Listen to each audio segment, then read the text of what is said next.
beneen point muy coowal parrainage bi sànq comme ni ma ko waxee daanaka jàll ngeen ci fu mu ne ni yow jàpp nga ni conseil constitutionnel turu Karim Wade mënuñu ko xalaata bañ a génne lan moo tax ci dépôt parrainage yi déposé wu leen li nga xam moo di parrainage citoyen ban explication ngay joxe ci loolu. très bien tu sais dañoo nekk ci nguur boo xam ne booy ànd ak ñoom da ngay stratégique duñu am fenn fuñ la wokkee parce que ñun ku ñu wokkuñu xuri la am nañu géejawaay rek lu mat plus de 8000 parrainages yóbbu nañ ko joxe ko kii centraliser parrainage yi.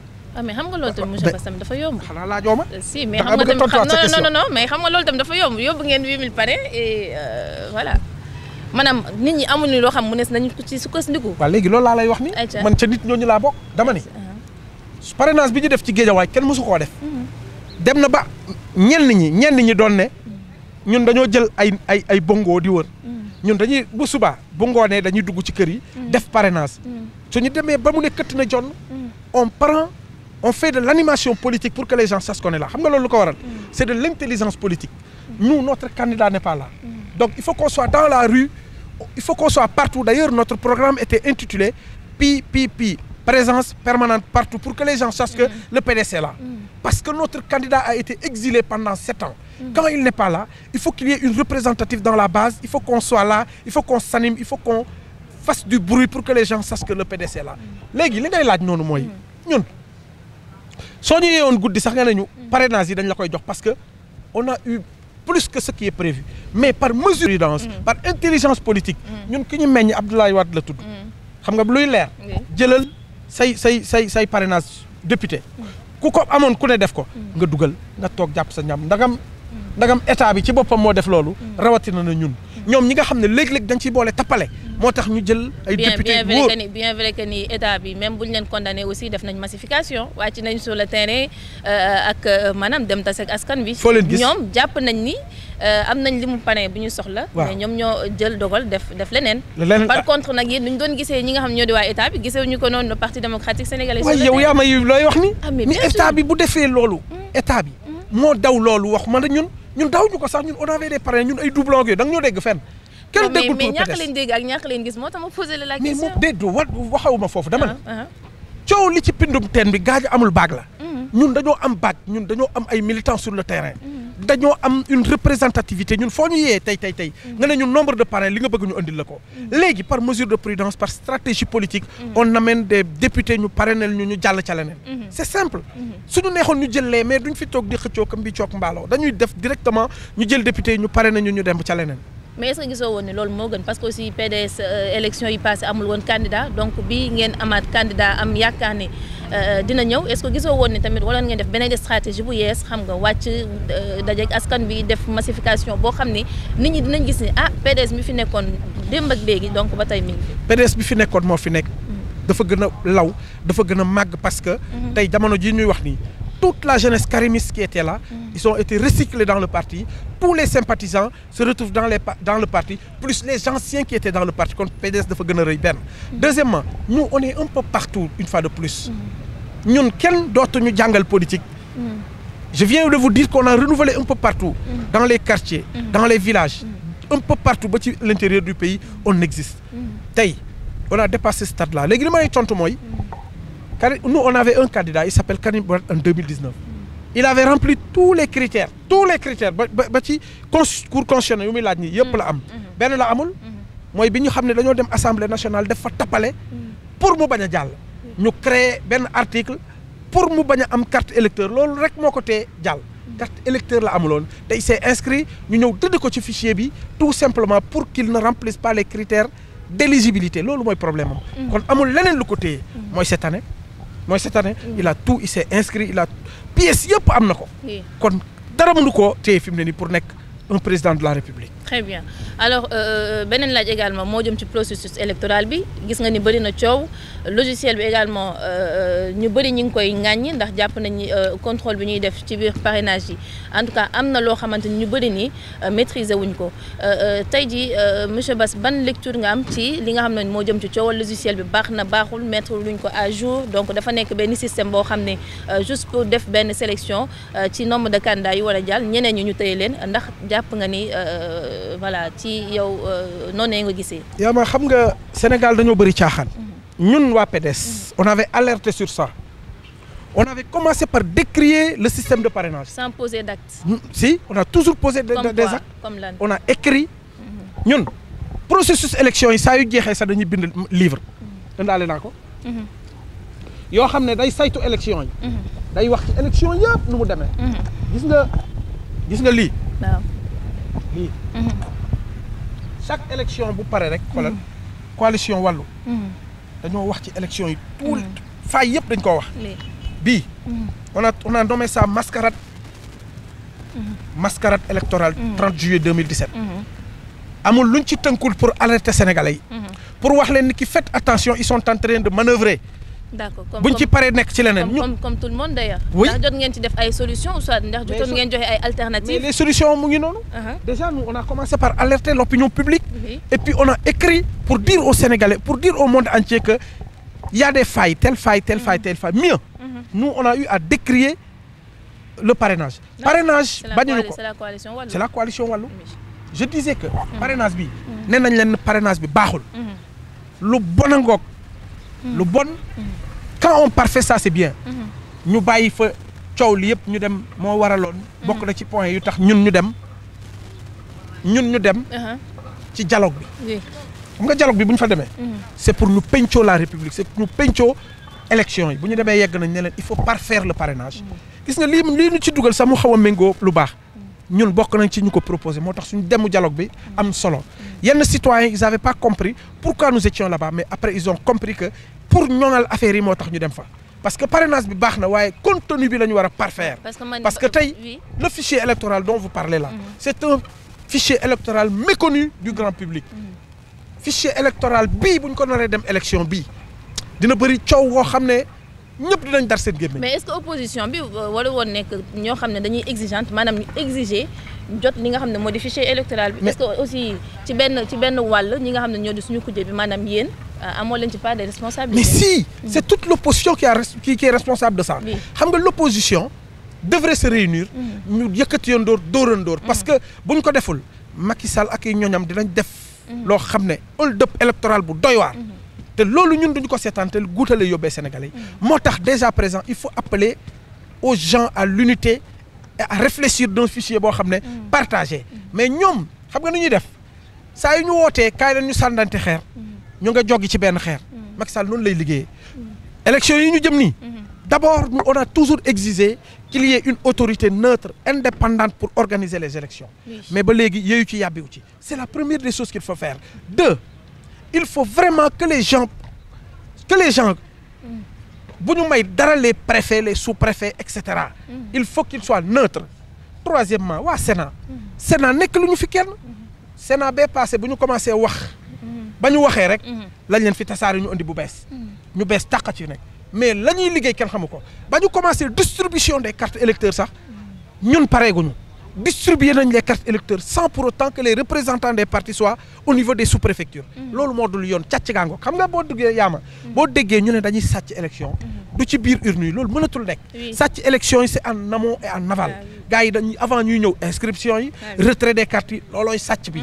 te combien de personnes qui ont été refoulées par le parrainage. ñu ne nekkuñu ci fichier électoral bi alors que am nañ seen carte électeur. léegi nag il faut exiger à ce que ces gens-là votent le jour J. surtout les primo-votants là. gars yi ñoom la ñu gën a ragal dafa mel ni peste seen kaw bëgguñu benn primo-votant voté. léegi doublon yi ngay dégg les problèmes laaj nga xam ne nit ki da ngay ñëw dekkul ci fichier électoral bi. du lenn lu dul njuuj njaaj ji ñuy waajal kese la. waaw mais parce que man wax naa ni nee naa ñu jëmoon ci dialogue politique bi bu fekkee ni comme yéen waa PDS bokkoon ngeen ci ñi fa demoon bu fekkee ni waxtaanoon ngeen lu jëm ci wàllum parrainage bi te ngeen gisoon ne failles yi am na ngeen bàyyi ko mu dem. donc ba tey foog naa ne coow li du mun a sori parce que yéenay gàddu toute la responsabilité de la même manière aussi bu fekkee dem ngeen ca kujje ga ca dialogue ba te waxtaana woo leen lii nga xam ne mooy parrainage alors que chaque élection da ngeen koy waxtaanee donc ba tey ça sera la même chose responsabilité bi yéen a koy. xanaa déggoo li ma la wax. ma ne la ñun suñu dem foofu ñun ñoo soulever point yi. balaa ñu doon dem on a décrié le parrainage que le parrainage n'est pas un système fiable. Il faut le parfaire ça. moo tax bi ñu demee ci dialogue bi on a demandé à ce parfaire le parrainage. Malheureusement ñun buñ ko waxtaanee ba tënk ko gouvernement bi boo koy jël. gouvernement bi ils sont juges et partis. ñoom ñooy organiser des élections yi ba pare organiser seen bopp. tey fi mu ne nii wax naa la ba tey ma ne la. une autorité neutre pour organiser les élections bu ñu ko amoon dañuy saytu yëpp dañuy saytu processus bépp. muy parrainage muy le déroulement du vote ba mu yegg si ca cappaandaw la mais loolu amul. Macky Sall nee naa la dafay joggi ci benn xeer ba pare ne leen kaay leen ñu sànnante xeer. loolu mooy problème bi c'est que Macky Sall des fois il clignote à gauche il tourne à droite. il fonce sur tout le monde. il fait ce qu'il veut. lu ko neex lay def te ñun yàgg nañ leen alerter ragaluñu lu ñuy wax nii. on a toujours dit que Macky Sall c'est pas la personne qu'il faut vraiment pour organiser ces élections là. puisque léegi yàlla def na ni moom il était contraint à partir nee na day dem fi mu ne nii day dem bëgg bañ. léegi dafa naroon a organiser lu neutre nit ñi jàll dem mais fi mu ne nii muy commencer nii tey na xel. te fa ñu jëmee Sénégal du baax. déjà xoolal ñenn ñu recalé ça ne s'explique pas. xam nga bu ma gisee par exemple dama lay jox benn exemple rek. nu mu tuddati comment il s'appelle le gars de Sen TV. Bougane Gueye. yow nan ngay imaginer un Bougane Gueye. ñenn ñi ñu ma bañ a tudd pour ne pas les frustrer Bougane Gueye amul parrainage ñooñu loolu am parrainage loolu ça ne s'explique pas on ne peut pas comprendre ça. kon yow d'accord nga ni parrainage bi day def sélection et non pas. mais ça a l'air d'être un parrainage sélectif. nuru na ko. dañu waxante dëgg rek. parce que ñenn ñi jàll ñii jàlluñu loolu c'est extraordinaire. ñenn ñi ñu téye leen ñu ne duñ jàll ba pare c'est pas bien.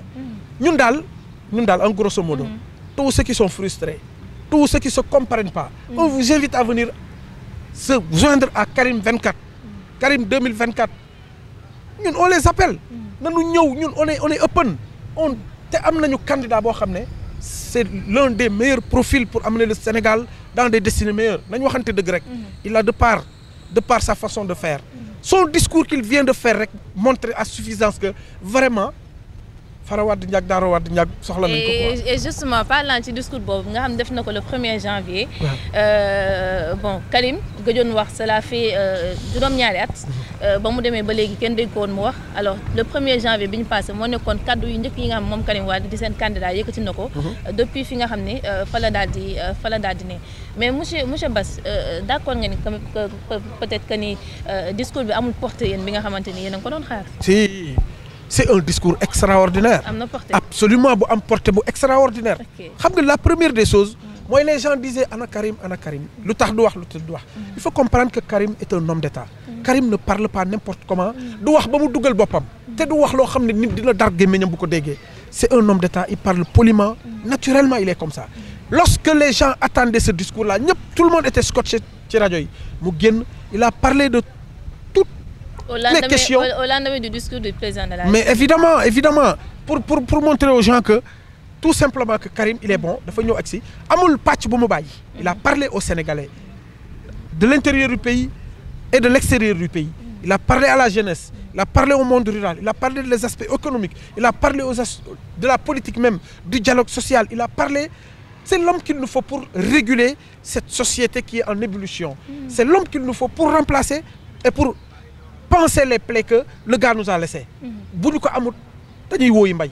Maintenant, lorsqu'il est venu, non seulement son discours nous a plu, son discours a appelé à l'unité, son discours est un discours rassurant. Un discours vraiment d'un homme d'État. Ça, il faut l'accepter. Déglu nga ko.